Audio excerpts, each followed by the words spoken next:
Welcome, parents. Today we're going to be talking about, my child is struggling with reading. Please help me.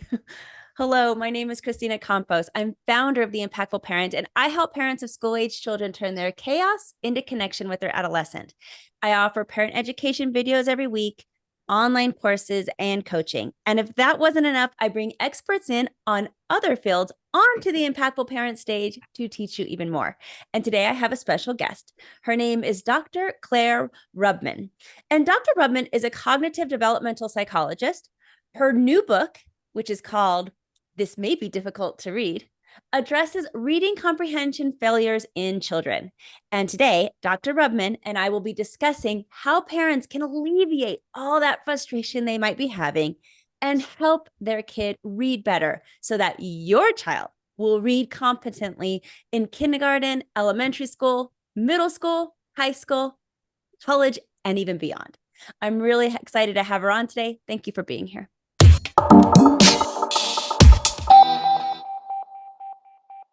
Thank you so much for having me. Well, I'd like to know, what are the most common frustrations that you see with families and reading? So it turns out that parents do a fabulous job, from birth right the way through, till they send their children to kindergarten. They really are their child's first teacher. And so parents work these crazy frenetic lives. They have jobs, 40 hours a week. They cook, they clean, and then they're also raising their children. And so they try their best to teach them. They teach them to speak, they toilet train them, they teach them letters and sounds, and they teach them shapes. But unfortunately, there are parts of the reading process that they're just not necessarily aware of. And so they're not necessarily consciously teaching these skills. And what we're seeing at the college level for our adolescents is that because these skills are not in place by the time a child gets to kindergarten, they just don't seem to get into place at all. And so if I look around my college classroom, if I, for example, ask my students to read the textbook aloud and I go around the classroom, the level of competence in just reading aloud can be staggering. People become uncomfortable, they become insecure, and that's not a good environment to learn in. You have to feel comfortable, and it has to be a risk-free environment, whether you're a toddler or whether you're at the college level. And so I wrote this book, This May Be Difficult to Read, to try and encourage parents at whatever stage their student is at to rethink the reading process to include reading comprehension skills. Because, to address your question, by the time a child gets to the college level, students are failing not because they're not interested, not because they don't care about the subject matter, but because they have so much trouble extracting meaning from a textbook, from the printed word. And so if we go back to the beginning and we look at how the problem happened and how we can remediate it, we should have happier students and more successful adolescents. I will say that this topic is close to my heart. I have a son that had a lot of difficulty reading, and I couldn't figure out what was going on for the longest time. And I'm an educator, so I was trying to do my best, but it turns out he had dyslexia. It's okay. We've learned to navigate through that. But now that parents know what their child is experiencing, what can parents do differently moving forward? So depending on the age of the child, in the same way that we teach our children to listen and we also teach them to hear what's being said, we need to teach them to read and also to comprehend what they're reading. And so we need to make that a natural part of every child's life so that by the time our children become adolescents and get to college, it's instinctive.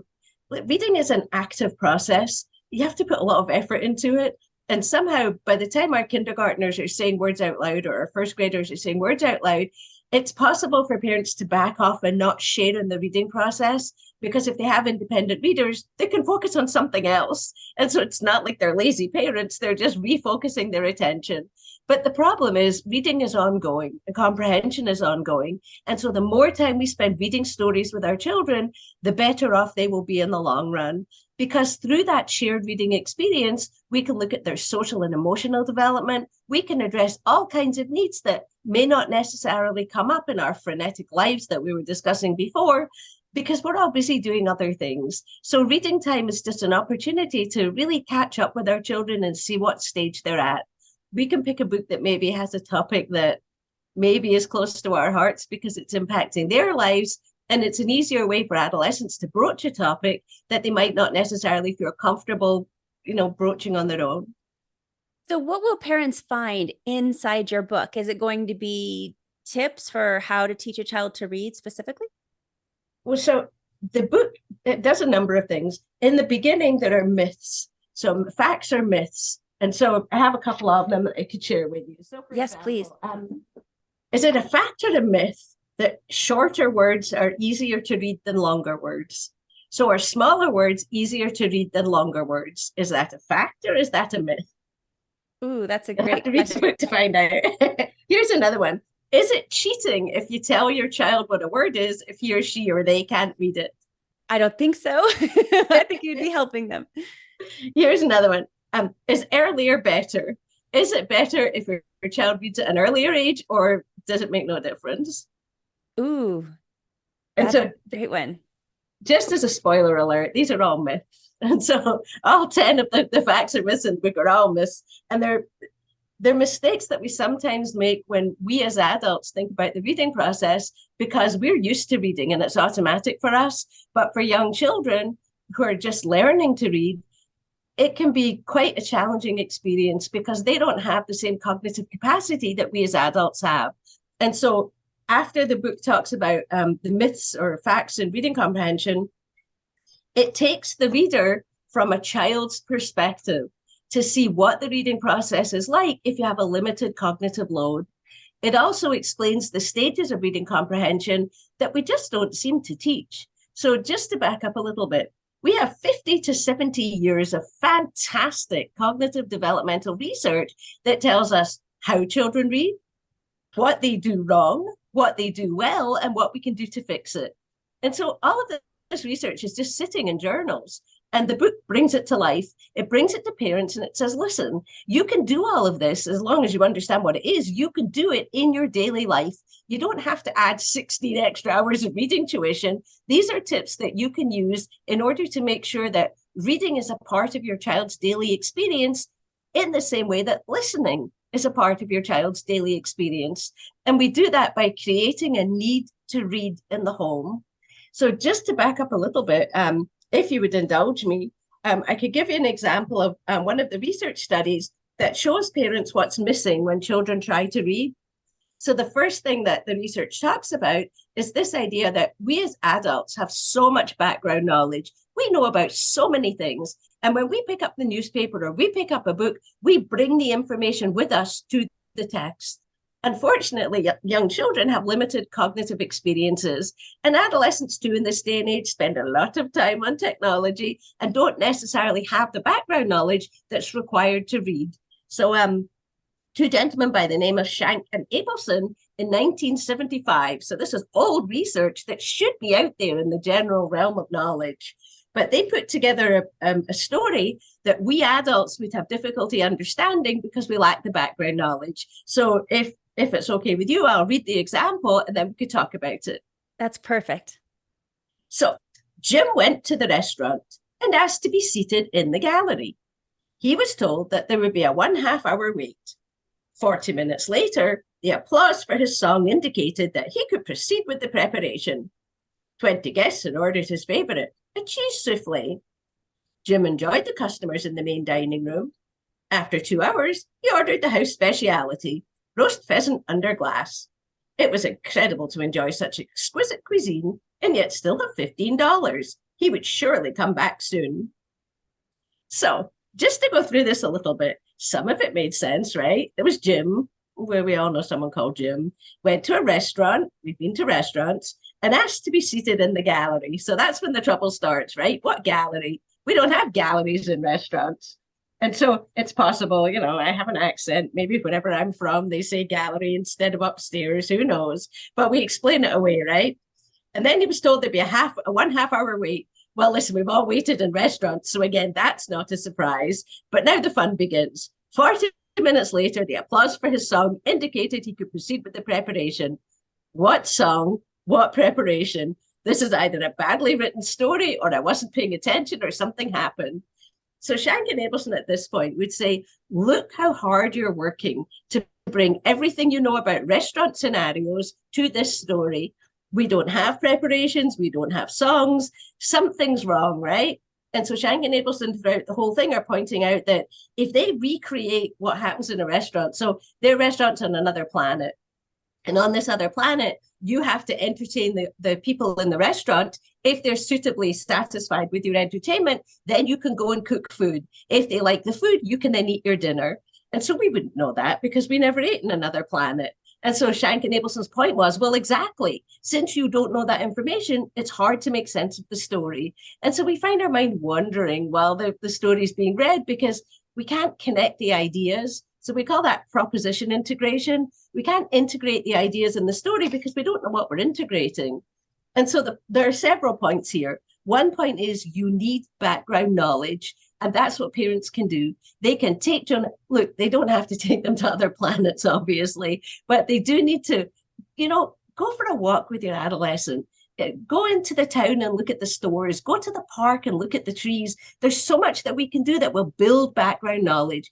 And those shared experiences, there's social and emotional advantages, but there are also cognitive advantages for reading. And so Shank and Abelson's other point was, once you stop paying attention to the story, your mind starts to wander.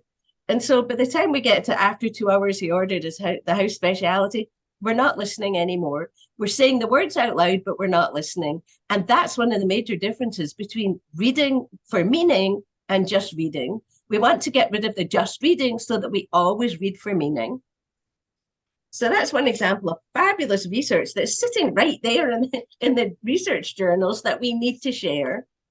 The other one, even if you have the background knowledge, because many parents do fabulous things with their adolescents, they take them all over the place, they engage in fabulous activities, they talk at the dinner time table, and yet somehow when it comes to reading, nothing connects. And we as adults sometimes have this experience. Maybe think back to the last course you took. You take an exam and you get an answer wrong and you think, but I knew that. How did I get it wrong? Because you didn't connect the knowledge you had with the question that was being asked. And the same thing happens in reading comprehension. So two researchers by the name of Bransford and Johnson. Bransford, by the way, is one of my favorite researchers of all time. If you have spare time, go read his book. He's fabulous.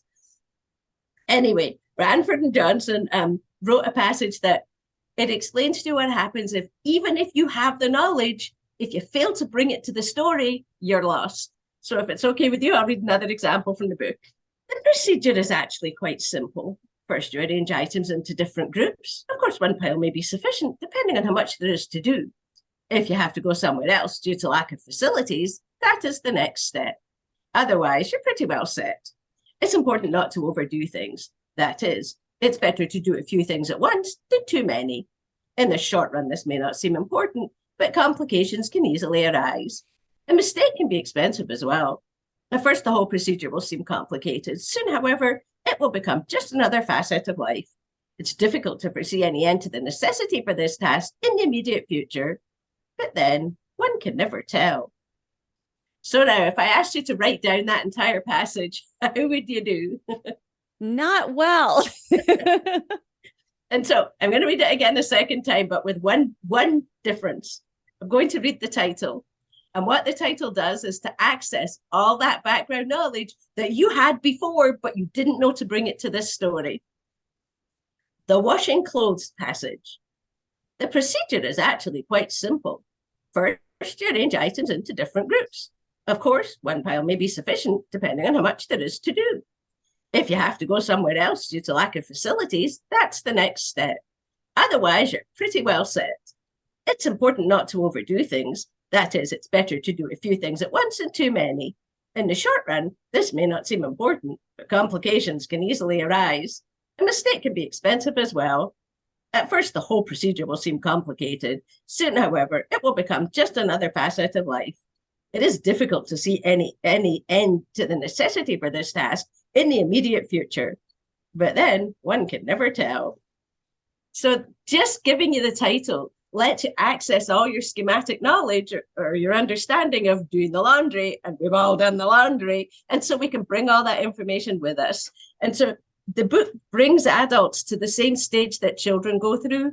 so that they can remember or re-remember what it's like not to understand what they're reading, because we do it so effortlessly. We call it automaticity. We have an automatic reading process that it's effortless for us, but for children, they struggle. And so the point, Bransford and Johnson's point was, you have to open up all that background knowledge and then start the story. So what could parents do? No matter what you're doing, no matter what stage of life your adolescent is at or your child is at, get a book that relates to whatever is going on in their life. So if it's chores they want to do, read Tom Sawyer. It's a classic story. It's so much fun. It's a good laugh.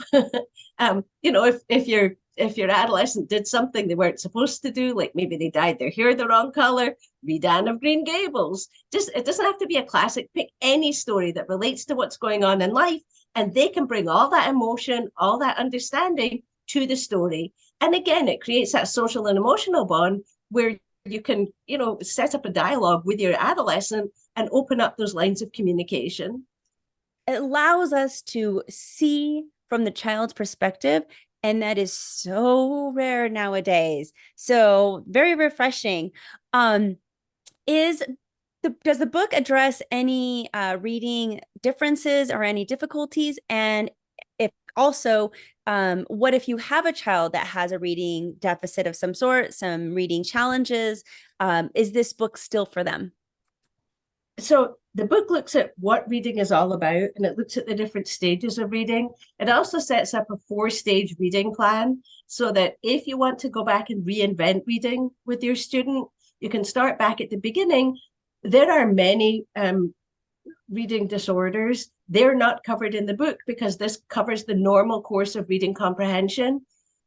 It's wonderful for children because parents can re-engage in the reading process. And no matter what's going on inside a child's brain, no matter what's going on from a neurological perspective, it allows children to discuss books. It allows them to discuss their problems and concerns, and it sets up the possibilities for success. So it's got safety nets in place so that you can see what's going on from your child's perspective, and you can see which ways you can help your child. Because no matter what's going on cognitively, we want every child to reach his or her true potential. So that's what the book offers parents. It offers them the ability to sit down with their child, read a book, and figure out what can we get from the reading process, not just taking the meaning from the printed word, but what can we make this experience into with our children? How can we enjoy parenting more? Look, the underlying theme of the book is that not everybody's going to Harvard, and our goal should not be to get our children into Harvard. I'm a foreigner, so I have to tread lightly here, but our goal ought to be to love the child we have, not the child we wish we had. And so, especially in terms of reading, when we fail at reading as a student, our self-esteem suffers, our social interactions can suffer, our communication skills suffer. And so reading is really the linchpin of all future learning. And so at whatever level we can read, even if we read to our children instead of our children reading to us, it still gives us those moments, and it gives us that ability to comprehend with our children. So it opens up a much bigger dialogue with our children and a much bigger conversation about education and about parenting. So it's not the case that every child should get an A and every child should go to Harvard. We don't have enough room at Harvard for every child to go there. So we need to reinvent what it is we're doing educationally. We want our children to succeed within the realm of what they're capable of doing. And we need to enjoy their successes, but we also need to enjoy their failures. We need to learn from their failures and make them great learning experiences, because all too often we shove them under the carpet and we just focus on what's done well, or we compete with the neighbors so that, we have something to brag about. That's not what raising children should be about. It should be about empowering our children to be proud of their accomplishments, no matter what their accomplishments are. And we ought to empower them to think for themselves and to understand what it is to be inquisitive and to learn about the world around them, instead of just pigeonholing them into what we might think we want them to do. So that's what the book offers parents. It offers them just a little opportunity to tweak their understanding of who their child is and where they're headed, what direction they're headed in. I do have, if it's okay with you, the last, if you're not going to read any other chapter in the book, read the last chapter because it's the most fun. The other chapters lead up to it, but there's a final note at the end of the book, and if it's okay with you, I'd love to read it. So it's called "This May Be Less Difficult to Read," although it's harder for me to read. Okay. Certainly, no one ever said that parenting was easy. No one ever said that teaching was easy either. When parents try to teach, it can become doubly frustrating. I hope that this book has shed some light on some of the difficulties that children experience as they navigate a path that has become second nature for us. Remember that they are not like us. Their brains are wired differently. They think differently. They process information differently. If you want to succeed, learn to think as they think. Learn to process information as they process information. As I say goodbye to my last child and wave him off to begin his university experience, I urge you to remember that it's a journey that takes 18 long years. If you fixate on the outcome, the payoff, the final product, then it will be a bittersweet moment when you say your goodbyes. Try instead to enjoy the journey, the mistakes, the learning curves, and those precious moments. Let your children lead and learn to follow. Good luck and enjoy each moment of your journey. If my parents are resonating with this and they want to get a hold of this book, where can they find it? Well, it's available on Amazon. It looks like this. It's available on Amazon. It's also available from my website. It's difficult2read.com with the number 2 instead of the word 2. I hope today's episode brought value to your day. And if you would like to become a more impactful parent, download the Impactful Parent app.